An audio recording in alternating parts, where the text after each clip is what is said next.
as we go through the session, I'll be recording this.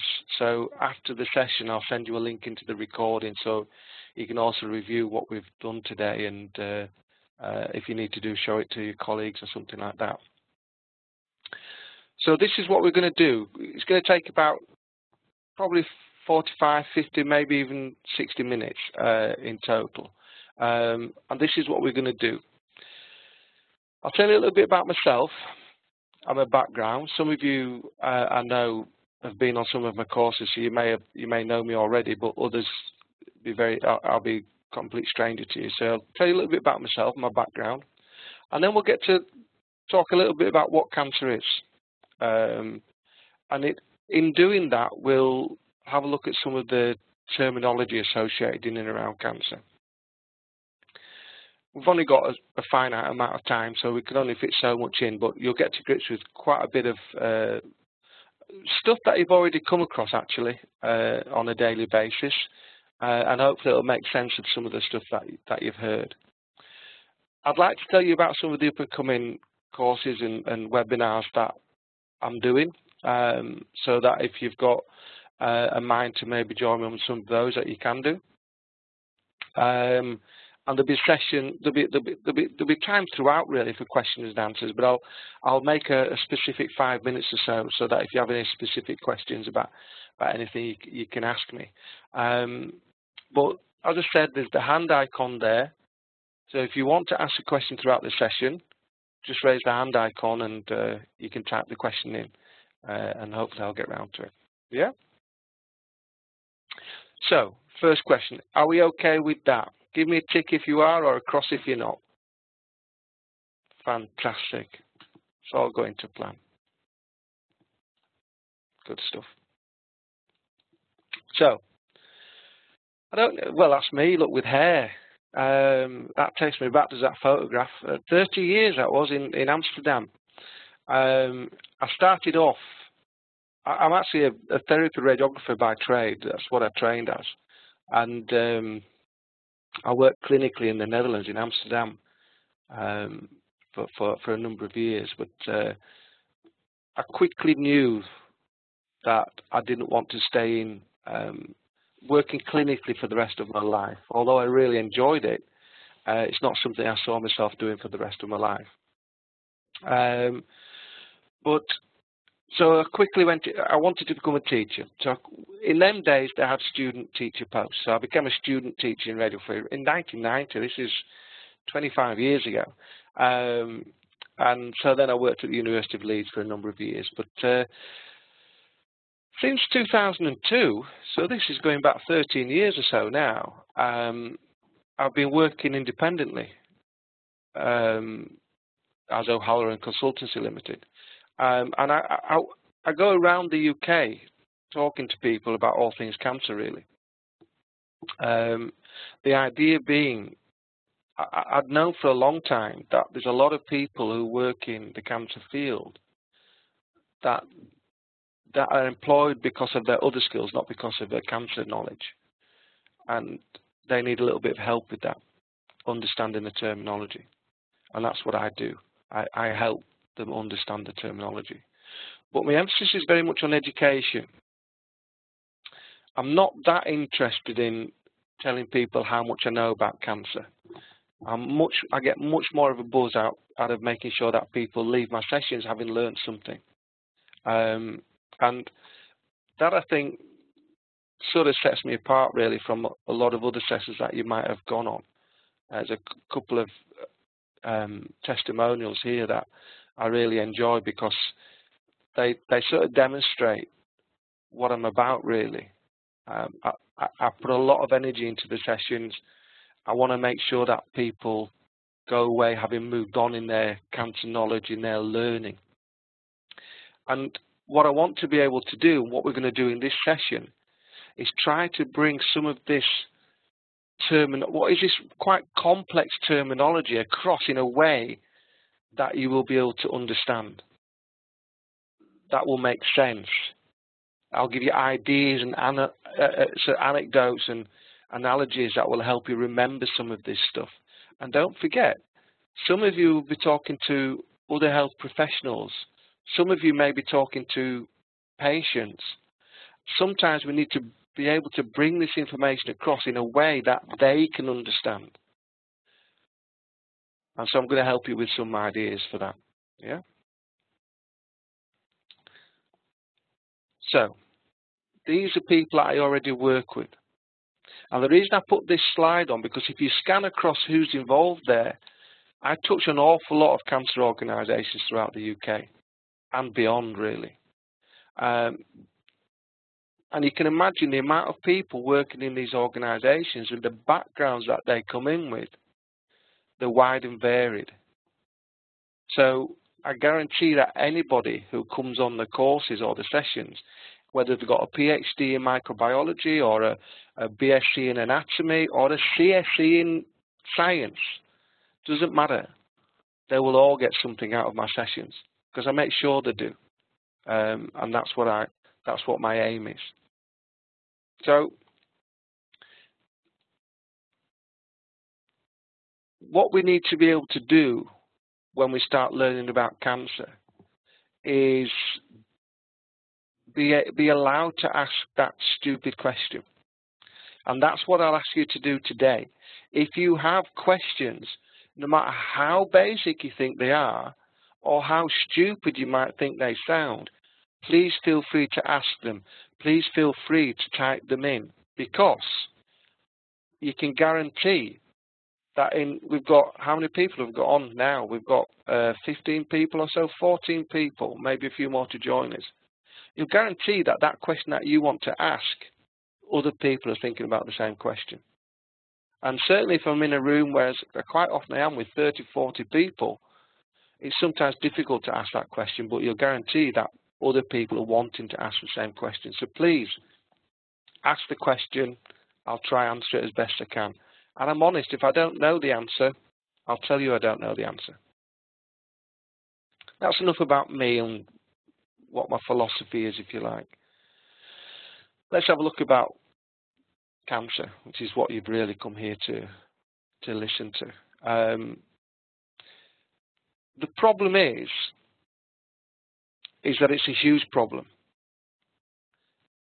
Almost any cell in any organ, in any tissue in any organ, can potentially become a cancer. Now, not every cell will do, but certainly there's certain cells in the body, right?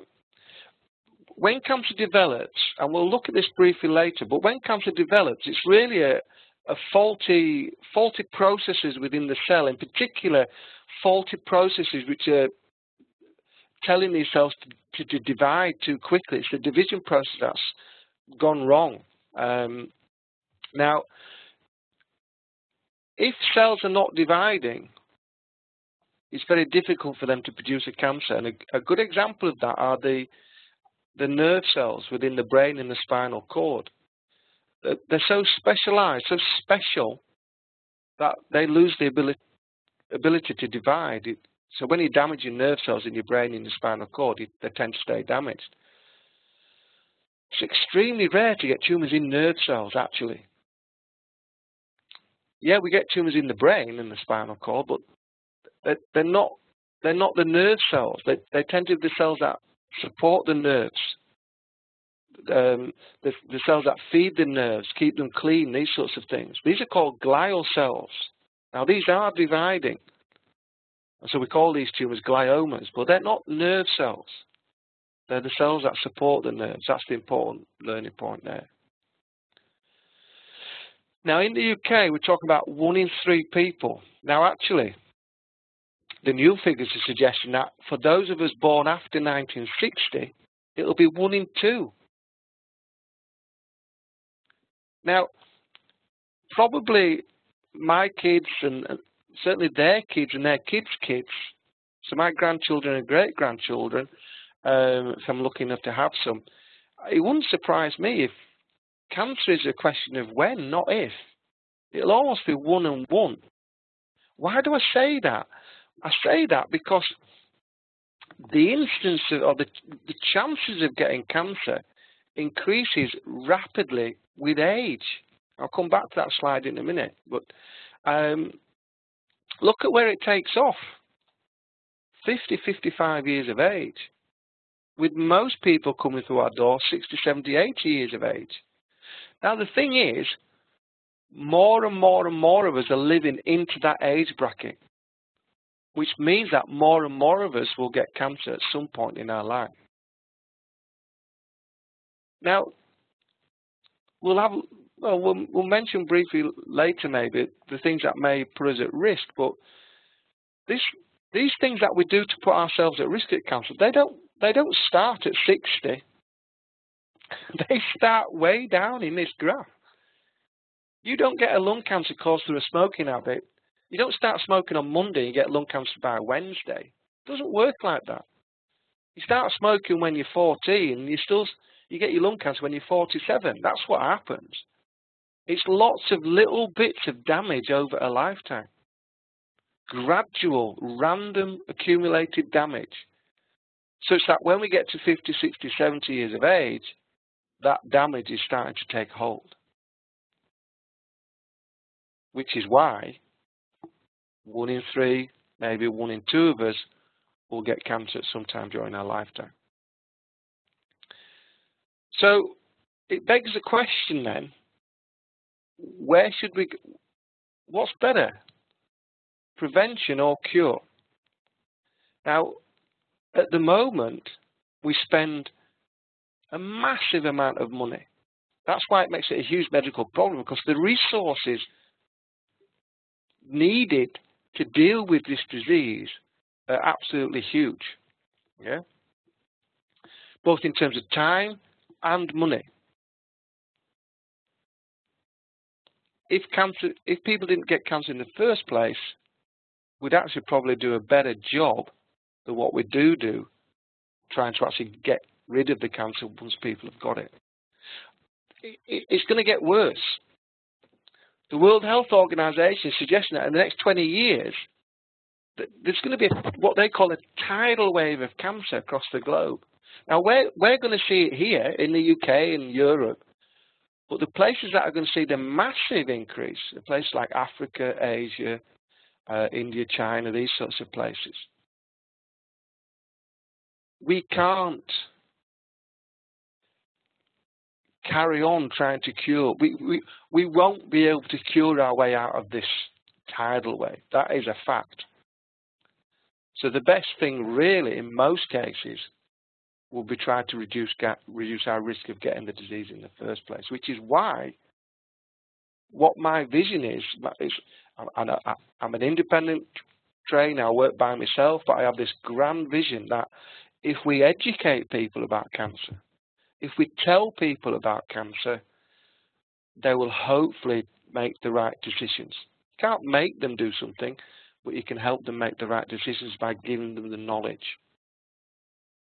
And that's what part of this is today as well, is to give you a little bit of knowledge about this. The problem is cancer is not one disease. And I think if we had our time over again, we'd choose a different word. We wouldn't call it cancer. We'd have a different word for it, different name. Why? Because we call it cancer, we think it's one disease and therefore we'll get one cure. I talk to my friends about this at the golf club and stuff, and they know what I do. They say, well, what's the cure for cancer then? When are we going to get a cure for cancer? Well, because it's not a simple answer, they think I'm fobbing them off. But it's not a simple answer. We have over 200 different types of cancer, which means we're going to have over 200 different cures, as we see it at the moment. We know certain things. We group cancer together because they have common elements, right? The first thing is it manifests itself as a new growth, more appropriately called a neoplasm. Neo means new, plasm means growth, new growth. This usually results from what we call uncontrolled proliferation of normal body cells. So there's three things that I want to discuss. The first thing is proliferation. What does proliferation mean? It means we produce too many cells. Now that can be normal, okay? If you cut yourself, you basically make a gap between the two sections of the skin, which has to be repaired and healed. Well, how does it do that? Your body proliferates, produces more cells so that it can bridge the gap. And once the gap is filled, that proliferation stops. So that proliferation in a normal process is controlled. In a cancer, what tends to happen is we have uncontrolled proliferation. It doesn't stop when it should do. It's not constrained by the boundaries that normal cells and tissues have. So it continues to divide and grow. And the other thing about this statement is, these are your cells. These start off as your cells. Now, if you get attacked from a pathogen from outside by a bacteria or a virus or something like that, your body recognizes that as foreign to you. So it sets up a response, an immune response. But these are your cells. So your body's not always quick to recognize it as a problem. So what does it do? Nothing. It just allows it to continue to grow. And there's a lot of evidence now, we'll hint at this in a minute, that cancer cells are very good at evading your own immune system. Sort of almost like a cloaking device for the trekkers amongst you. Yeah? So what causes this uncontrolled proliferation? It tends to be some form of damage to the genes of the cell. Now, when we talk about genes, we have the idea that they give us the colour of our hair, the colour of our skin, that sort of thing, and they do. But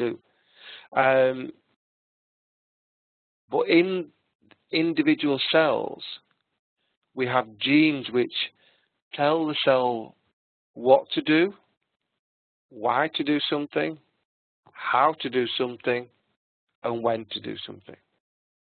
And in particular, we have genes within the cell which are telling this cell when and when not to divide.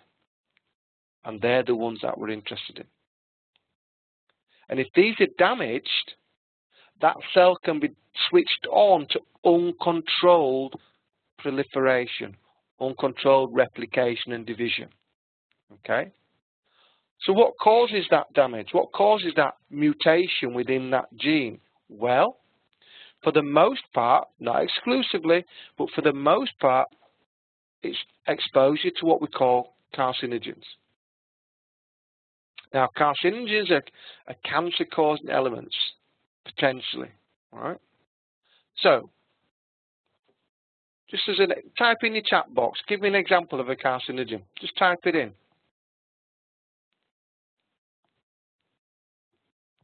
Let's see if we can get a list of carcinogens. Smoking, good one. Radiation, good. Grace, smoking, good. Maria, sun. Yeah, fats, diet in particular. Yeah, we know there's I'll come back to diet, yeah. Got some good ones there. Let's start off with smoking. So I mentioned smoking early on with lung cancer. It's not smoking that's the problem. It's asbestos, another good, and I'll talk about that in a minute. Thanks, Heather. It's not smoking, is it? That's the problem. It's what's in the cigarette that's the problem. And in any one cigarette, actually, there are 30, maybe 35 known carcinogens in one cigarette. So you're not just smoking one carcinogen, you're smoking at least 30 individual carcinogens in one cigarette. That's the problem with smoking. Yeah. So we know that if people smoke, they're at higher risk of getting lung cancer as well as other cancers. What was another one? Sun. We've got sun in there. We've got sun. Let's be more specific. It's not sun. What is it? What is it? Type it in. It's not sun. Not interested in sun. In UV. Absolutely right, Catherine. UV radiation. Why do I say that? Because we get UV radiation from somewhere else. Where else do we get UV radiation?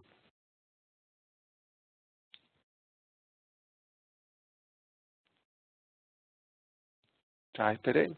By the way, you know, when you give your answers to my questions, if you if you press on the little tick, it will give you an option to send it to all attendees if you want everybody to see your answers. It depends how private you want to be. You're all sending it to be private. Where else do we get UV radiation? Sunbeds. Sunbeds. Now, what do we get from what's exposure to UV radiation? Skin cancer. In particular, malignant melanoma, but it's all skin cancer. Now, the thing about sunbeds is that in this country, there's a lot of people use them. And there's a lot of young people use them. Now, actually, it's illegal for people under 18 to use them, but you can buy them down at Argos. You know what I mean? It's not difficult to get hold of these. Now, the thing about sunbeds is, and the UV radiation is, it's a nice private enclosed environment. So the first thing that people do on a sunbed is, well, before they go on a sunbed, is take all your clothes off. Now parts of your body that ordinarily you'd keep covered up are now exposed to high levels of UV radiation. And I don't know anybody who goes on sunbed without that puts sunblock on. So they're exposing parts of the body that are not used to it, to high levels of UV radiation. Not good. And we wonder why we're getting the levels of malignant melanoma coming through the doors we are. So we've got another one. We know there's a link with diet. That's a bit more tenuous, I think, because we know that if you have a high fat, high protein diet, that your risk of getting bowel cancer increases. But we don't, for the most part, know what it is, I think, in those that are causing a problem. But we do know there's a link between diet, and it's quite a high link, actually. We also know asbestos gives us mesothelioma. Now, I don't know if you picked up on the slight nuance of what I said there. Everything else I've said puts us at risk. And then I said asbestos gives us mesothelioma. So that is one of the few carcinogens that we know is cause and effect. That if a person comes through our door with mesothelioma, they have been exposed to asbestos. We know that. It's usually blue asbestos. So we know that's cause and effect. But for the rest, we put ourselves at higher risk. And this is the other thing about cancer. People say, what causes cancer? In the most part, we actually don't know what causes it, I think. We know what puts you at risk. We know what causes it. It's that damage to the genes. How do you get that? How does that random damage affect the genes? It's by, if you do more of this, you're more likely to get more damage. If you're likely to smoke more, you're likely to do more damage. So you put yourself at higher risk. But we all know people who smoke who don't get lung cancer. But we know people who get lung cancer tended to have smoked. That's the relationship. We all go out in the sun. Do we all get skin cancer? No. But we know who people who get skin cancer tended to have been exposed to UV radiation, probably sunlight, a lot. That's the relationship. By doing these things, you put yourself at higher risk. It might be that everyone who smokes gets lung cancer. That might be the relationship. It's just that most of these people will die of something else before they get the lung cancer. Yeah, that's the difference. It's not always just exposure to carcinogens, although that's for the most part because we live that life of risk-taking and damage. But it might be that you inherit a damaged gene or an damaged genetic makeup which predisposes you to a certain type of cancer. Most childhood cancers are not caused because of a habitual smoking habit. They tend to be associated with genetic defects, chromosomal translocations, these sorts of things. That's just bad luck, really, more than anything. Okay. So, it's this genetic instability which is the defining characteristic of cancer, really. And these malfunctioning genes, which lead to this instability, are really, they're what we call the hallmarks of cancer. And that was a phrase that was coined by Anahan and Weinberg only in 2000. It's not that long ago.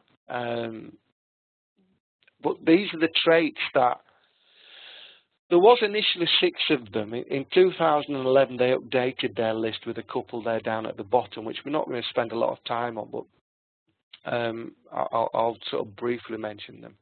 But I just want to take you through these 6 common traits which helps us define what cancer is, really, and it'll help you understand why they do the stuff that they do. So the first one is that cancer cells stimulate their own growth. Well, all cells do that, okay? All cells live in an environment of other cells, and they are constantly exchanging messages from one to the other. And that message might be, you know, you need to grow, or you need to stop growing, and that sort of thing. This is all governed by a messaging system. A messaging system with receptors and proteins which carry the message and these sorts of things. Now, what we know in cancers is that they have too much of this messaging system for whatever reason. I mean, I have other webinars where we look at this in a lot more detail, but for here we've got a messaging system which is telling the cell to constantly grow and divide. And cancer cells are very good at secreting the message to other cancer cells and receiving messages from other cancer cells. And so it's a backwards and forwards. And sometimes their own message comes back to latch on to their own cancer cell. There's a constant impetus of this cancer cell to continue growing. And the way they do this is pretty phenomenal, actually. So they stimulate their own growth. They're very good at doing that. They also resist signals which tell them to stop growing. Normal cells, okay, this is called contact inhibition. Normal cells, do you remember we talked about this cut? And we proliferate cells to bridge the gap. Well, the reason why you start proliferating cells, because if you think about it, up until that point, all those cells were neatly packed, joining onto each other. They were touching each other. And because they were all touching each other, they got a message saying stop growing. So they stopped growing.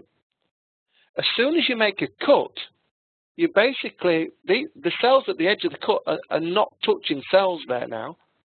So they start to grow again. They're not contact inhibited. We all like if I got too close to you, you feel uncomfortable because we like our own personal space. You tell me to back off. Well, that's what cells do. Cells grow until they touch the next cell. They get a message there to back off. Cancer cells, they ignore this. They don't have this message network. They don't hear it. Cancer cells, they're like a drunk at a party.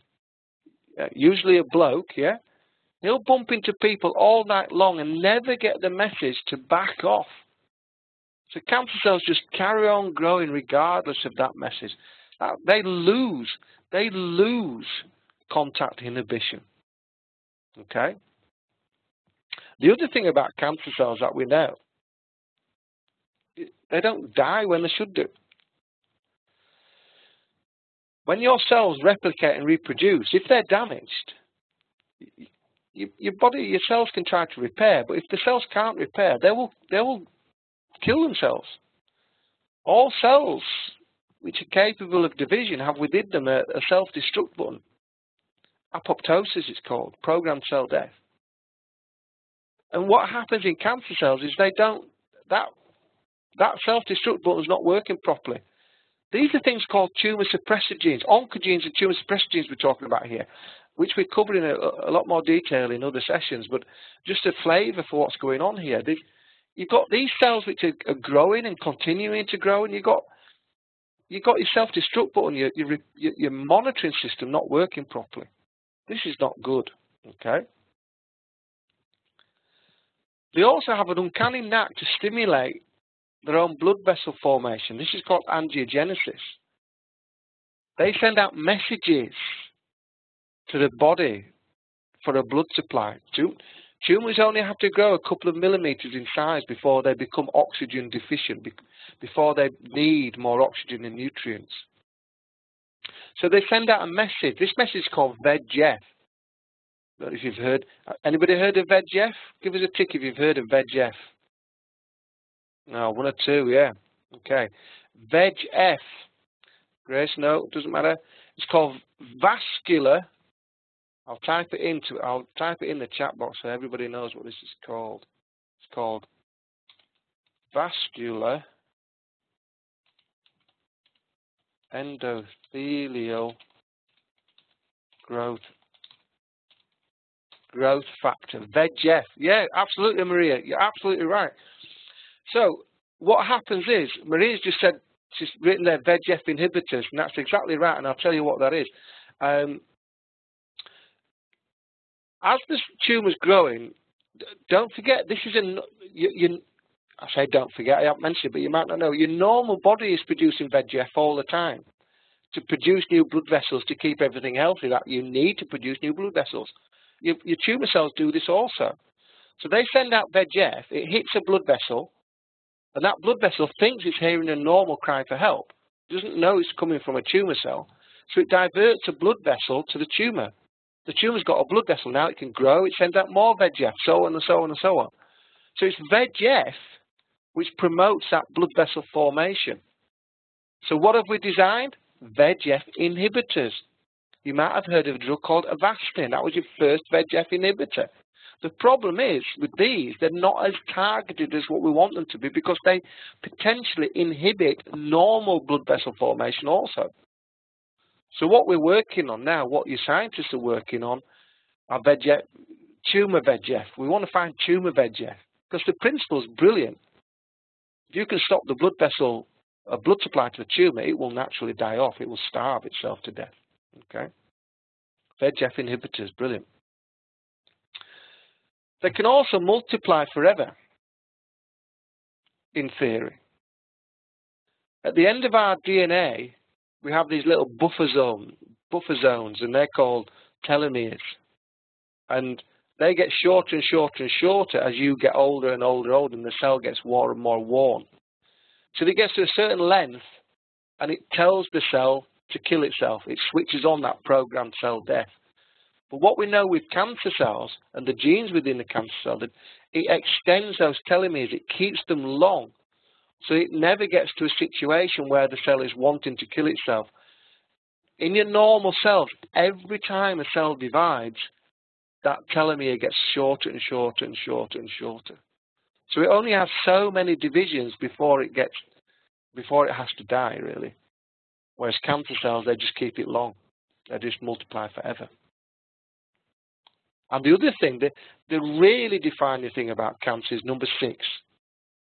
The fact that it's able to move away from where it starts. We call that the primary site, remember? And it goes to grow somewhere else, the secondary site. What do we call this? Metastasis. This, for me, is the defining characteristic of what is cancer. And this knowledge of spread is really important to understand. And we're not going to cover it in a lot of detail here. That's the Spread of Cancer webinar or one of the courses. But the point is, if our patients are going to succumb to this disease and die of it, and unfortunately a proportion of them will do, they don't tend to die of the primary, they tend to die of the secondary, the metastasis. So the choices that we have are fairly straightforward.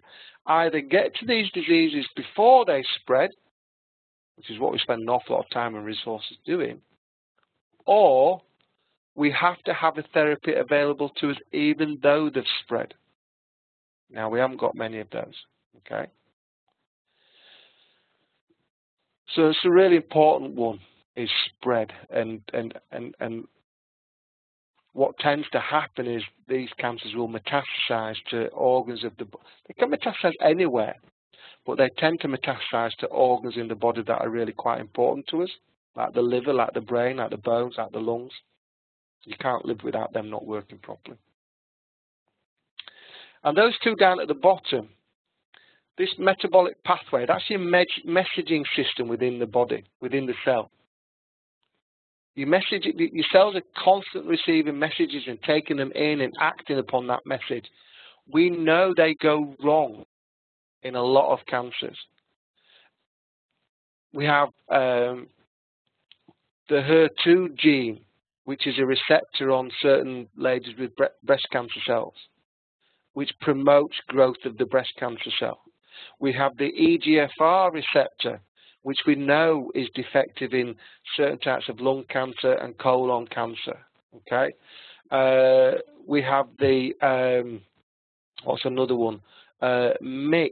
We have RAF. We have RAS. We have MET. All these are terminologies referring to the messaging system within the cell, which is telling the cell to do something, divide, grow. And these are sometimes not working properly, or they're overworking. So the cell's getting too many messages. That's the problem. And I've already alluded to the fact that they've got a very uncanny knack of evading your own immune system. Now, drugs like rituximab, anybody heard of rituximab? Give me a tick if you've heard of rituximab. Yeah. How does rituximab work? It targets a peculiar protein on malignant B lymphocytes, and what called CD20. CD20. So what rituximab does, it's a monoclonal antibody. Yeah. If you that's another webinar, monoclonal antibodies. But anyway, targeted therapies webinar. What rituximab does is it latches onto this protein that's on the surface of these malignant B lymphocytes, and it raises a flag. It says to the immune system, saying, "Come and kill. I'm here. Come and kill me."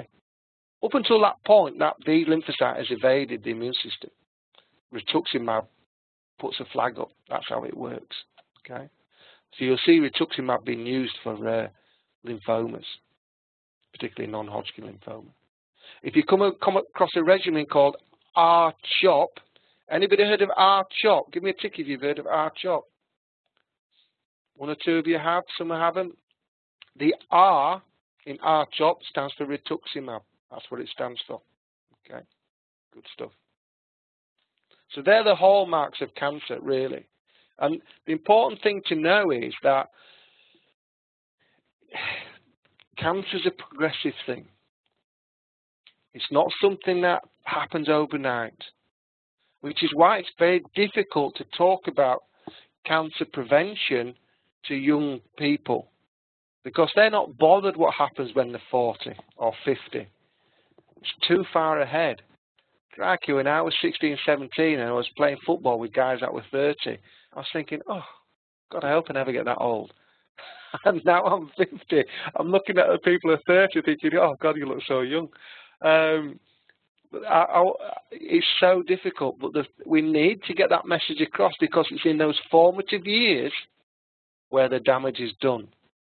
And then it's just exacerbated as we get on, really. Okay? Now, what will happen once we start developing a faulty cell, if that faulty cell is able to continue on division, each subsequent generation will get slightly worse. Now, this is linked into something that we call differentiation. I'm going to come to that in a minute. So, before we even decide what types of treatments we're going to employ. And you've got to understand that most cancer patients will get a combination of surgery, radiotherapy, and chemotherapy. They're the what's the staple cancer treatment, if you like. We have got the targeted therapies. Look, I put them at the side there, sort of just hanging on to chemotherapy. As time, what do I mean by targeted therapies? I mean the therapies that are targeting that genetic disturbance within the cell, those messaging systems that I've been talking about. So your targets are the ones that HER2, EGFR, MYC, MET, RAF, these sorts of things, they're your targets. I'm not saying you should understand that terminology, but understand that that's the target that we're looking at. And as we get better with targeted therapies, rituximab is one, Herceptin is another, Avastin is another. These are all targeted therapies, targeting that messaging system in one shape or another. And as we get better at them, that circle will start to get bigger. And maybe chemotherapy will start to get smaller. The idea is that we get a therapy that allows us to more strategically target the cancer cell and leave other cells alone. The problem with surgery, chemotherapy, and radiotherapy is they do too much damage. And there is always a balancing act with these between how much damage I do the tumour versus how much damage I do the patient. And the limiting factor here, generally speaking, is always the patient. It doesn't matter how much radiotherapy I give the tumour. It doesn't matter how much chemotherapy drug I give the tumour. The problem is how much damage it does to the patient. And that's the thing that always is the limiting factor, really. So I just want to pick out a couple. Histology, stage, and grade. And I just want to highlight these to you so that you understand what they all mean. Okay? The histopathology is being able, we name our tumours after the cells and the tissues that we find them in. And there are two main types of tissues that you need to understand. There's epithelial tissue and there's connective tissue. Epithelial tissue tends to line the insides of places. So, and also your outside, your skin is epithelial tissue. The inside of your mouth is epithelial tissue. The inside of your esophagus, epithelial tissue. The inside of your stomach, epithelial tissue. We go into this in a lot more detail in cells, tissues, and cancer because it's important. We use this term carcinoma as a general term for cancer, but really we shouldn't. It's not a general term for cancer. It's a term which is telling you that it's an epithelial type cancer. And it's very specific because we call tumours of connective tissue sarcomas.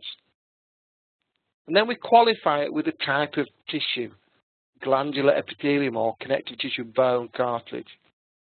So just a quick learning point there is don't use carcinoma as a general term for cancer. It's a very specific term. The reason why we mistake it for that is because we come across more carcinomas than any other type, and therefore we use it more often. Again, not going to go into the ins and outs of the differences between carcinomas and sarcomas because we just haven't got the time for that in this session. Okay, so that's a quick learning point there. Notice the terminology between the benign and the malignant counterpart. Yeah. We miss out the sarc or we miss out the carcin.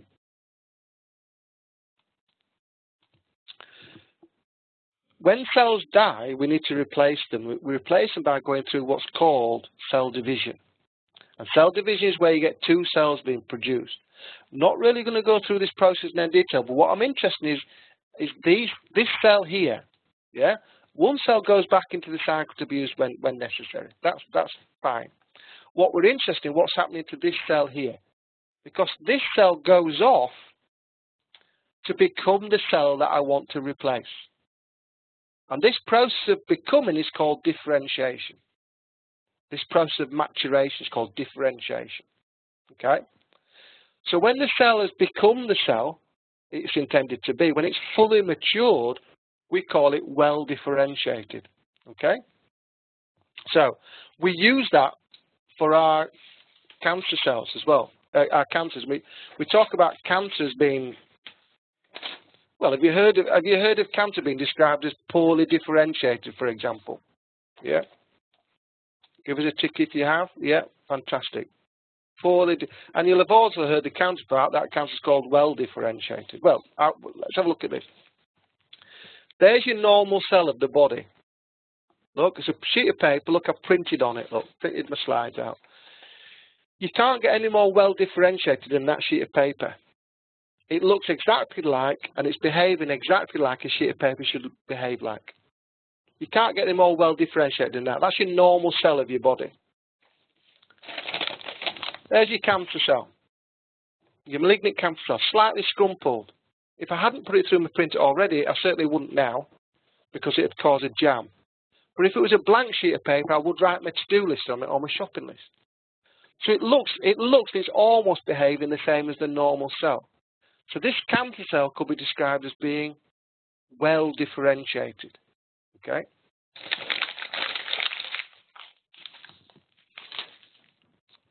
Now I can't even write my shopping list on it. I certainly can't put it through my printer. It doesn't look anything like the normal cell, really. This is poorly differentiated. This is poorly differentiated. Now look, watch this. So you can go back. Rubbish. Watch this. Fantastic. Yeah?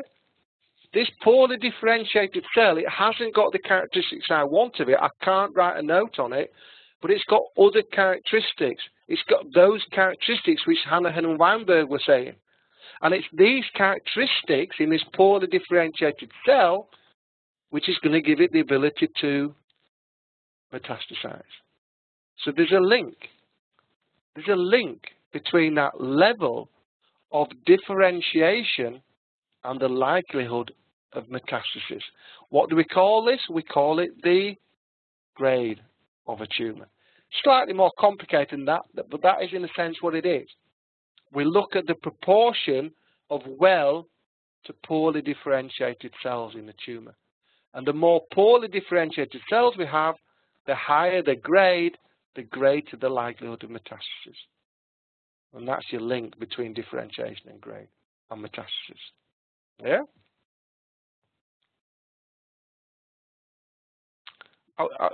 Bit of feedback there. Are we okay with that? Because it's quite important. Give us a tick if we're okay with that. Excellent. Okay, good. So that's grading. Grading is an estimate of that degree of malignancy, really. Staging is the size and the extent of the tumour. So they tell us different things. Grading tells us the chances of metastasis, but it doesn't tell me that it has metastasized. Staging goes looking for evidence, and that's the difference. And staging is something to do with the anatomical size, maybe, of the tumour, and whether or not it's spread to lymph nodes and beyond, to the extent. So that's the grade, don't forget, this link with differentiation and the likelihood of metastasis, which we tend to state, do we not, on a scale of 1 to 4, numerical scale. But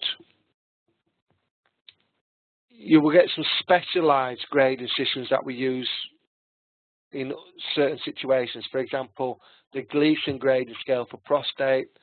You might come across the Bloom-Scarf-Richardson one for breast cancer. But so the question that Grace has just asked is it through examining cancer cells that you can tell how differentiated it is? Pretty much. What your pathologist will look at are these slides down a microscope. Now, cells that are similar to each other, normal cells of the body, okay, they will all look similar to each other. And we can recognize what these cells look like. They have a similar size and shaped nucleus and a similar size and shaped membrane. So when we see cancer down a microscope,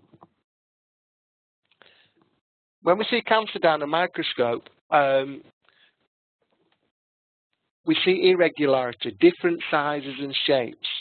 And that's what we're looking for down a microscope. The more of those different sizes, the more bizarre the shape is, the more poorly differentiated usually. And we look at, if you've got 100% of cancer cells, and most of them are looking bizarrely, we describe it as being poorly differentiated. So hopefully that answers your question. Don't forget to raise the hand icon if you want to ask a question, because then I know a question's coming. Maria, have you mentioned the vascular endothelial growth factor can be stopped? How? Sorry, I didn't get it. Inhibitors, things like Avastin. Avastin is a VEGF inhibitor. So I can't go into the details of how Avastin works. I can, but not here. But maybe if you stay on afterwards and you want to learn about that, we can talk about it. Okay. Does that answer your question, Maria? For now. Good stuff. Excellent. So so grading is something to do with the chances of metastasis. Staging is looking for evidence, and what we should be familiar with is the TNM staging system. And the blue book at the top there is the European version. The green one, green, blue, and orange one down at the bottom is the American version. They're virtually identical. There's slight differences between the two. But we in the UK should be using the top one. But you will come across other staging systems. No doubt you've come across the Duke staging system for colorectal cancer, or the FIGO staging system for gynae cancers. If you do lymphomas, you might come across an Ann Arbor one. But really, certainly if you're working in clinical trials or you're working in collecting data or something like this, we should be using the TNM. And if you're not aware, that's what TNM stands for. So T is something to do with the extent of the primary tumour, how big it is maybe. N is whether or not you've got lymph nodes involved, and M is whether you've got distant metastases. And again, we can go more into detail in staging and grading, but that's a different webinar. We haven't really got the time to do it today. Okay.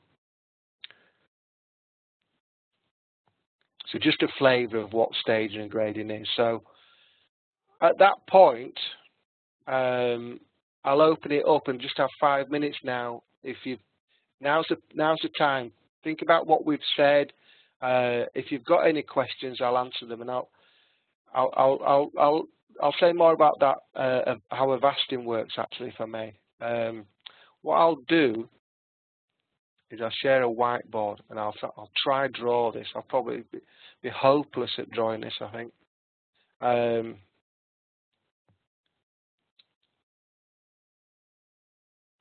Let's say that there. It'll come on your screen at the moment. That's VEGF. Has that come on your screen? Give us a tick if that's come on your screen. That's VEGF, okay? VEGF is your message. It's seeping out through the tissue. And the idea being is that it's going to come across a blood vessel here, look. It's going to come across a blood vessel. And what happens is that when it latches onto that blood vessel basically diverts to where it needs to go. A branch will come off. So VEGF hits the blood vessel. It tells the blood vessel to make a tributary down to where it needs to go. So how does Avastin work? Avastin, right? Avastin, otherwise known as trastuzumab. I might have spelt that wrong. Forgive me if I am. I'm a bit under pressure with the spelling, but hopefully that's spelt right. Notice it's a monoclonal antibody. Anything that you have mab at the end of a word is a monoclonal antibody. How does trastuzumab work? Well, it works by latching onto the VEGF like this.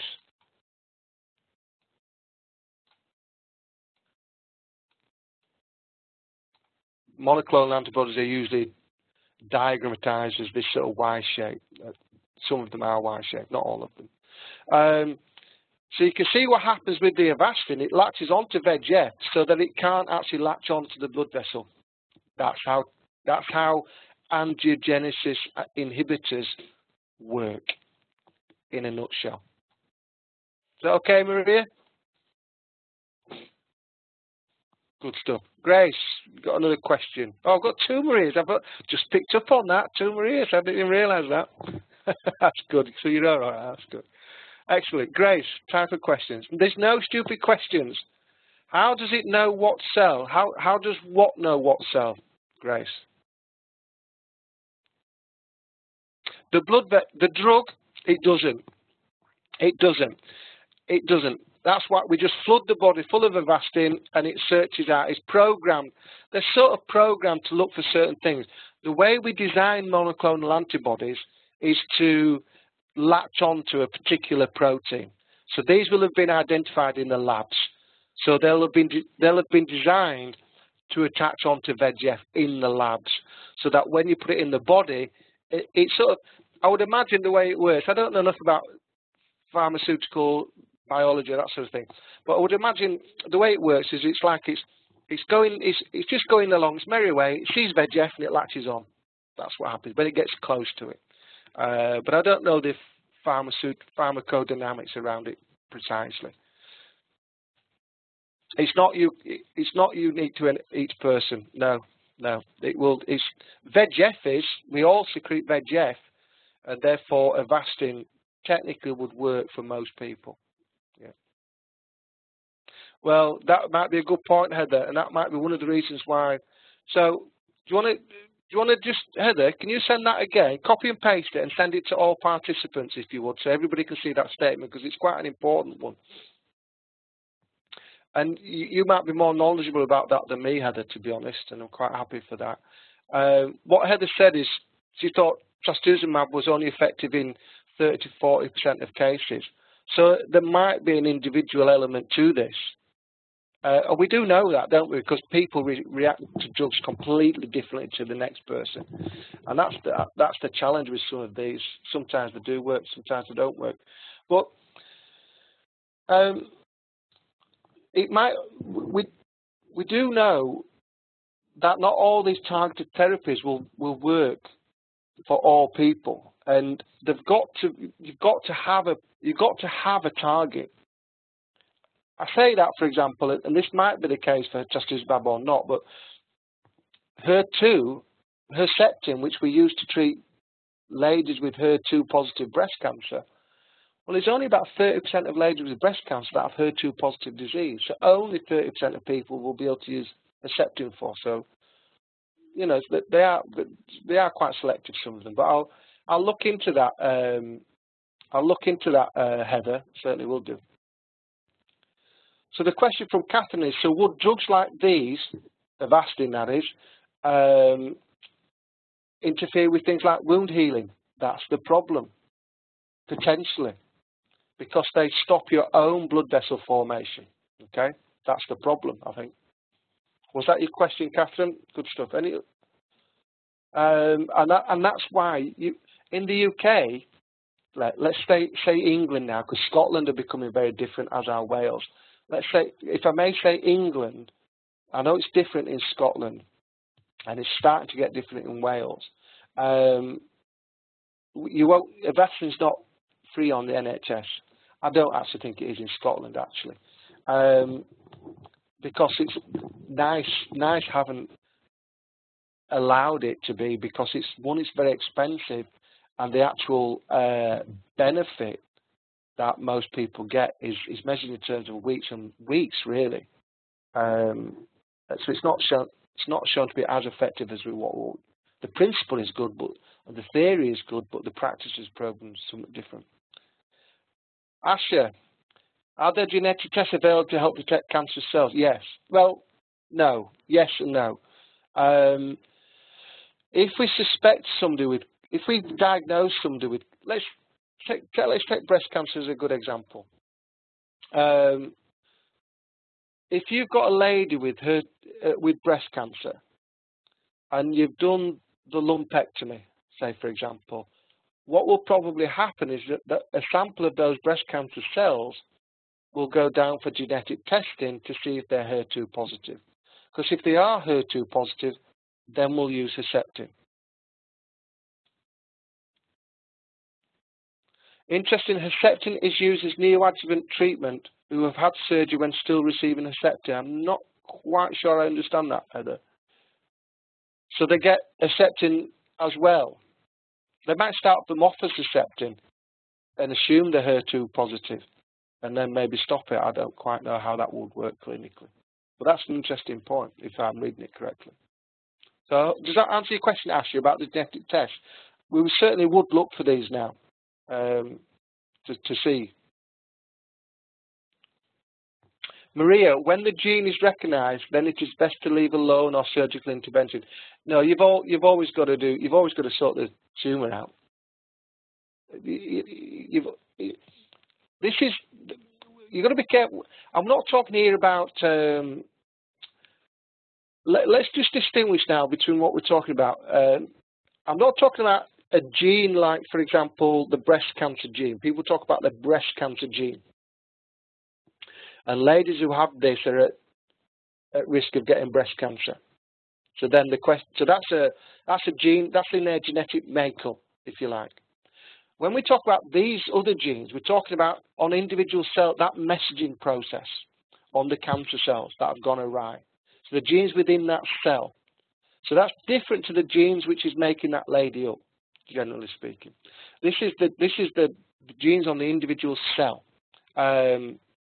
And that messaging system, we refer to them as genes. In fact, they're proteins, but we refer to them as genes because they affect genes.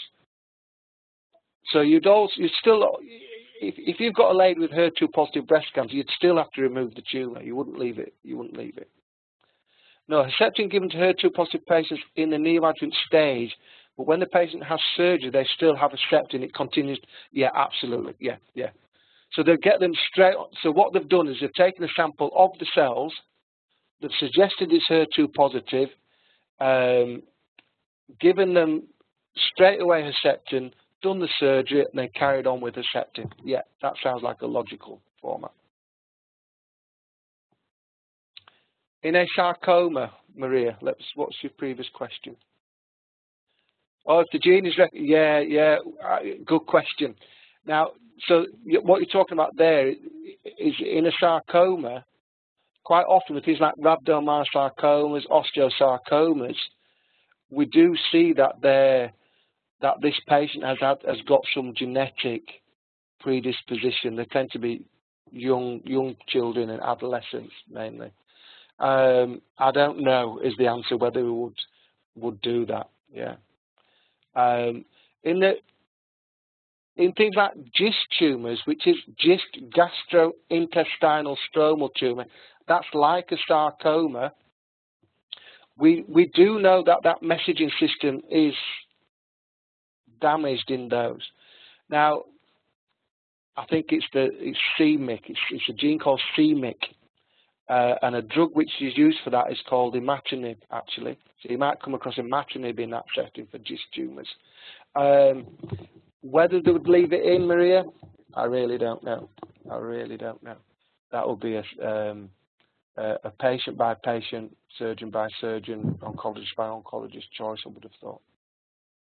We don't always operate on GIST tumours, but quite often we do. Okay. Any other questions?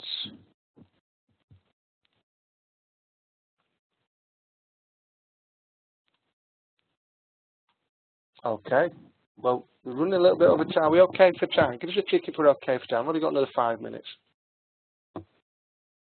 Great stuff. Brilliant. Some brilliant questions there. Thank you for that. So what's coming up? Well, I do talk courses and I also do these webinars. So they're the talk courses that are coming up. What do we do in the treatment of cancer? Well, we look at radiotherapy and chemotherapy in more detail, and also those targeted therapies in more detail. So you get to grips with what is a monoclonal antibodies and a small molecule inhibitor. You'll get to grips with what radiotherapy is and why we fractionate. You'll get to learn about chemotherapy cycles and chemotherapy drugs and so on. That's what we do in the treatment of cancer one. The introduction to cancer is we go right back to basics. We look at cells, we look at tissues, look at a lot more of the terminology. We get to grips more with the spread of cancer, staging and grading and things like this. So lots of basic, what is cancer sort of stuff there. So they're sort of full one-day courses, but you can gather all that information in the webinars if that's an easier way. And all head and neck cancer coming up on the 5th of June. What will that involve? Well, we'll look at the anatomy of head and neck. We'll look at the pharynx, we'll look at the larynx, these sorts of things, and we'll relate the different types of cancer to these areas. We'll look at the oncology, we'll look at the treatment, we'll look at the types of cancer, we'll look at whether they've got any of these genetic aberrations that we need to be aware of. One thing that crops up there is EGFR positivity. Okay. Cells, tissues and cancer, where we'll look at a lot of this in detail, spread of cancer. You can read it yourself, you can read into that, and look at my website for more information on these webinars. But webinars, if you've enjoyed this one and it's a decent way of learning for you, they're just convenient. As long as you can log in properly. But it's a different login process for some of these. Okay, so watch out for those. And how can you book onto these? Well, you've seen Eventbrite. The reason why this might not have gone as smoothly as what I wanted to for this webinar is because it's the first time that I'd used that Eventbrite system, and therefore I was still working through it to myself. This is a bit of a trial for me as well, I hope you'll appreciate. So you've been my guinea pig, so I hope you don't mind being that. But I've certainly learned a lot through this process also. Or you can contact me directly, and I'll show you. You can either email me, you can ring me up, or you can even send me a message on Facebook. Thank you, Grace. Can you get the slides from the webinars? Yes. On those other webinars, and I can send you these slides, it's not a problem. Generally speaking, on the webinars, I put all the slides on there so that when you register, you can download a copy of the slides. That's how it works. That's the added value. Okay? And I'm glad you thought it was really good, Grace. Thank you. And you can find out more about my website and stuff. Thank you, Maria. Don't forget, if you have most of my courses, if I'm honest, I actually do on invite. So people invite me in and I teach their staff. So they might have a group of 10 people, 20 people, and I'll come in and we'll tailor make a course for them. The beauty of that is, of course, you can save your time and money, you can tailor it to what you need, and we do it when you want. Fit it in. I travel throughout the UK. I don't mind traveling. That's what I do. That's what I do. And the webinars as well. If you felt, for example, you want to now learn more about staging and grading, and actually there's 10 other people that are round in the corner here that also want to learn about staging and grading, let's set up a webinar for you. Let's pick a time, pick a date, and you can sit in a big room, put me on big screen, do a webinar. How cool is that? Absolutely brilliant. Thank you, Heather. I like this one. This guy, I did a series of webinars for York Teaching Hospitals Trust, and we had hundreds of people attend these webinars. And this is one evaluation, and I was so pleased with it. Why am I pleased with it? Because it's helped him improve his job. It's helped him do his work better. Goodness me, I've been on so many training courses where I've come away from that and thought, well, it was interesting, but it's not really going to change what I do. What you learn on these webinars will change what you do. It will change how you talk. It will change how you understand things. It will change how you bring things across to patients. And it will allow you to get a lot more out of the work that you do at the moment. And I'm sure you're doing wonderful jobs at the moment, but we can all improve. We can all get better. And it'll stop you going on blinking Google and trying to find out what all these terms mean. So, listen, whatever you do, if you choose to come on one of my courses, that will be great. If you don't, that's also fine. But I hope you've taken something out of today. What I always promise is that whatever courses I do, whether it be a webinar or a talk, everything will be safe. By safe, I mean you can ask me that question. I will answer it. It's not a problem. It'll be stimulating, it'll be enjoyable, and I hope you've enjoyed it, a bit of fun. But at the same time, I'll make sure I'll be comprehensive and challenging to you. I will test you. I will make sure you go away from that room learning something. So you don't come on my courses and webinars if you don't want to work. It's generally speaking, I want to make sure you've learned something. They'll be interesting, they'll be thorough, they'll be relevant. Might even get you thinking about something, your working practice or even your lifestyle. I've had people saying to me, you know, this has changed their lives. They've stopped smoking. Yeah? If I can get one person to stop smoking, I would feel fantastic. Because that is the biggest risk factor. If we got rid of smoking, we would get rid of 40% of cancers overnight. Overnight, without a doubt. If you want to decrease your chance of getting any type of cancer, don't smoke and stay away from smoky atmospheres as much as you can. There's no safe limit for smoking, okay? And it's the same with sunbeds and UV radiation. So, I hope you've enjoyed it. Apologies if you had a few problems getting logged in. If there is a downside, it's the technology sometimes lets us down, or the use of the technology. But now you've done it once, you're flying next time. It won't be a problem. So, thank you for your feedback. Yeah, been very helpful. We'll visit your other webinars. That's what I like to hear. Heather, thank you. Catherine, been great. Thank you very much. Maria, thank you very much this morning. I've really appreciated this. Very good. Thank you. Lovely. Email me if you want any more specific feedback, or if you've got any other questions. I'll send you, actually, I will send you a copy of these slides so that you can show them to other people if you want to. I'll send you them actually as a presentation rather than, and then you can actually just have them on your computer if you like. And I'll make sure you get a link into the recording so that you can have a look back. So I'm going to sign off now. My weekend pretty much starts now. So thanks for being with me, and hopefully I'll see you on one of the other courses or webinars. Bye.